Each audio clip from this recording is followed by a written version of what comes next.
Assalamualaikum warahmatullahi wabarakatuh. Perkenalkan, nama saya Nadif Arfa Anaria dari Ilmu Komputer Universitas Pendidikan Indonesia Bandung. Di sini saya akan mempresentasikan tugas masa depan DPBO. Sebelum itu, saya ingin mengucapkan janji terlebih dahulu. Saya Nadif Arfa Anaria mengerjakan evaluasi tugas masa depan dalam mata kuliah desain pemrograman berorientasi objek untuk keberkahannya. Maka saya tidak melakukan kecurangan seperti yang telah dispesifikasikan. Amin. Jadi di sini saya itu membuat game bertemakan shooter survival. Saya beri nama game ini Strike Farm Cats. Nah, di readme ini kita dapat melihat kredit-kredit dari aset yang saya gunakan dan cara nge-compile gamenya. Langsung saja saya demokan. Nah, di tampilan awal akan terlihat leaderboard dari user-user yang telah bermain. Di sini juga kita dapat melihat tombol play dan quit. Jika ingin play, kita harus mengisi username terlebih dahulu atau dapat ngeload data yang bisa kita klik dalam tabel leaderboard ini. Jika kita ingin membuat user baru, maka bisa tinggal masukkan nama yang belum ada. Nah, di sini saya membuat fitur pause dengan memencet tombol space, bisa resume atau kembali ke menu. Nah, di sini juga ada obstacle yang dapat kita gunakan sebagai pertahanan diri. Nah, jika peluru musuh miss seperti ini, maka ammo kita akan bertambah. Untuk menembak, kita dapat memencet tombol left click.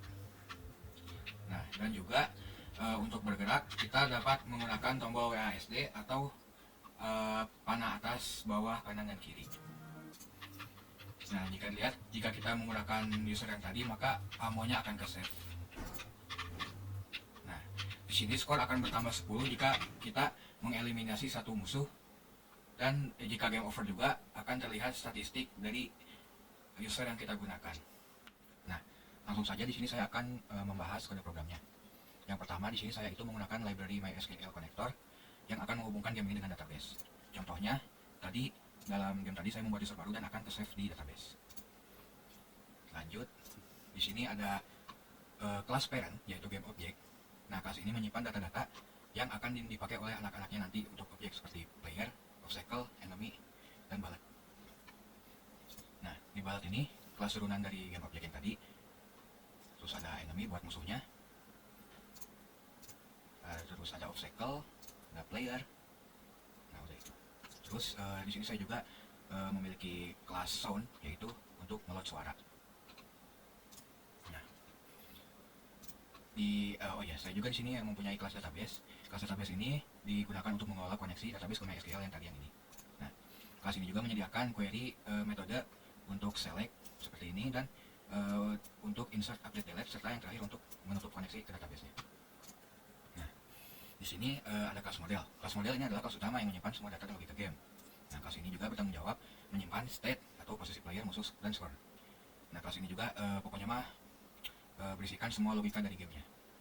Nah, di sini ada atribut-atribut yang dipakai seperti konfigurasi layar, komponen, objek-objek game, gambar, buat font, stats gamenya, statistik dari player, suara, dan indeks buat UI nanti. Nah, di sini kita lihat ada konstruktor dari modelnya.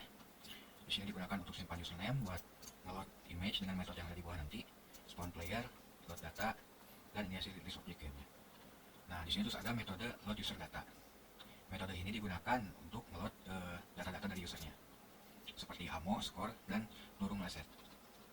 Nah, lalu di sini ada metode buat load gambar sama font. Di sini juga, nah ini ada logic utamanya. Jadi namanya update game logic. Yang pertama, kita cek statusnya dulu, terus nanti dipindahin ke presenter. Lalu di sini buat update posisi playernya. Nah, di sini juga ada batas-batas dari layar player biar gak keluar batas playernya. Nah, di sini juga ada logika biar si playernya itu gak bisa nembus box atau obstacle. Nah, lalu di sini ada buat logika musuhnya. Musuhnya itu diatur di sini. Nah, jadi si musuhnya itu nembak setiap 1 detik, 1 detik setengah baru bisa nembak lagi. Nah, lalu musuhnya itu ada logika buat tabrakan. Jadi jika kena obstacle atau box, maka musuhnya itu akan belok ke kanan atau ke kiri seperti demo yang tadi.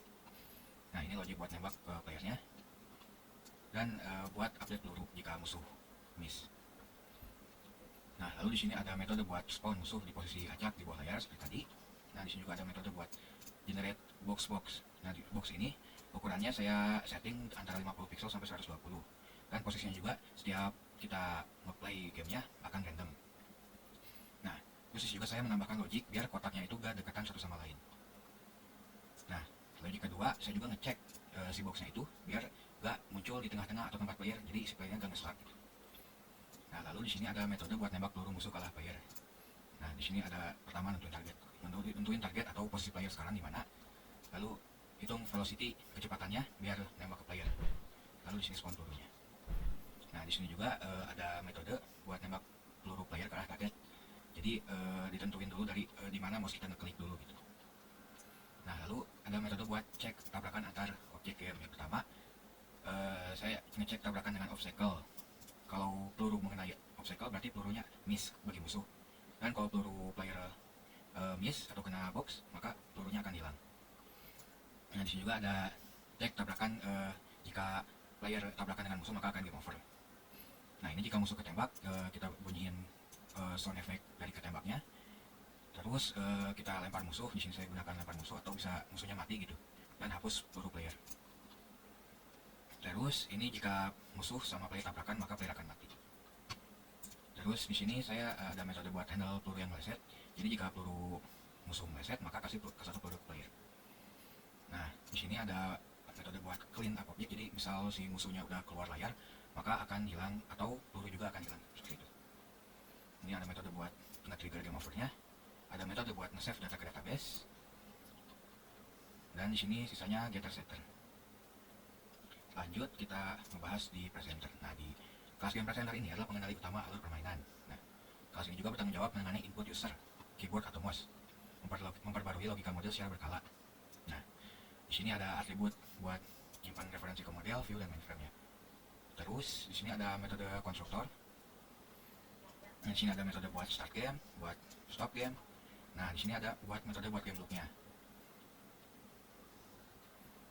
Lalu ada di sini juga ada metode buat update view. Metode ini buat ngirim data dari model ke view. Nah, di sini juga ada input listener. Jika tombol keyboard dipencet, nah di sini ada perintah-perintahnya. W atau arrow up maka ke atas, S atau arrow down ke bawah, A atau arrow left ke kiri, D atau arrow right ke kanan, dan space untuk nge-pause. Nah, di sini juga ada metode buat menangkap tombol yang dilepas, mouse yang dipencet, dan mouse yang di-release. Nah, di sini juga ada interface dari game presenter. Nah, interface ini mendefinisikan perintah dasar pengendalian game seperti start dan stop game. Nah, lalu di main menu presenter, kelas ini menghubung logika sebagai presenter menu utama. Jadi, kelas ini bertanggung jawab untuk mengambil data leaderboard dari model, menangani logika scroll dan klik tombol, serta memerintahkan view untuk update tampilan. Di sini ada atributnya, konstruktor, dan logic-logic dari inputnya.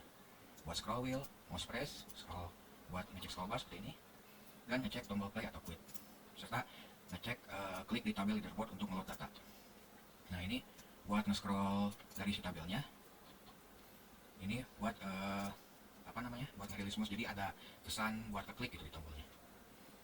Nah, di sini juga saya menambahkan metode helper buat ngupdate scroll berdasarkan input scroll wheel atau drag seperti update scroll, buat cek ngeklik tabelnya.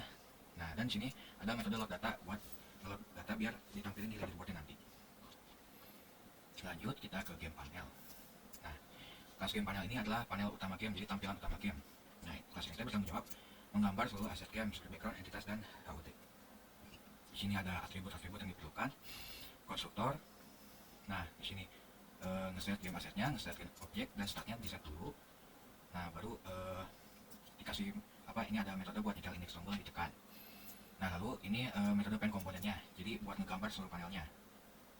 Nah, ini ada buat gambar player, gambar musuh, peluru, box atau obstacle, HUD, dan buat overlay buat pause. Nah, di sini ada helper method juga buat gambar HUD-nya yang di sebelah pojok kiri saat game dimulai. Lalu di sini ada helper juga buat gambar game over. Nah, di sini helper buat gambar menu pause. Ini ada metode buat gambar string di tengah. Terus ada, nah ini metode yang digunakan saya untuk gambar dari si player atau musuhnya. Jadi saat kan gambar aslinya itu baliknya cuma satu ke kiri, jadi di flip pakai metode ini jadi bisa dapat seperti ke kanan. Nah ini metode hit test API. Nah, di sini saya gunakan untuk ngecek tombol mana yang diklik di menu game over sama pause. Nah, ini ada interface dari iGame panel, yaitu kontrak yang mendefinisikan metode view game. Nah, interface ini berfungsi agar presenter dapat mengirimkan data, aset, dan objek game. Itu. Lalu di main menu, nah kelas main menu ini adalah tampilan main menunya. Jadi kelas ini menangani tabel skor, navigasi, dan input field. Nah, di kelas ini juga sama seperti game panel gini, ada ngeload aset, nge-setup komponen-komponennya, ngeload font, terus ada, nah ini buat ngegambar dari seperti background, judul, board, header, subheader, isi table, semua ada di view ini. Nah, terus di sini juga sama seperti game panel tadi ada helper methodnya, dan terakhir getter setternya buat si interface. Nah, di sini interface tadi main menunya. Nah, interface ini sama seperti interface yang game panel tadi, yaitu kontrak untuk mendefinisikan metode view menu. Mungkin sekian penjelasan dari saya. Mohon maaf apabila banyak kesalahan. Wassalamualaikum warahmatullahi wabarakatuh.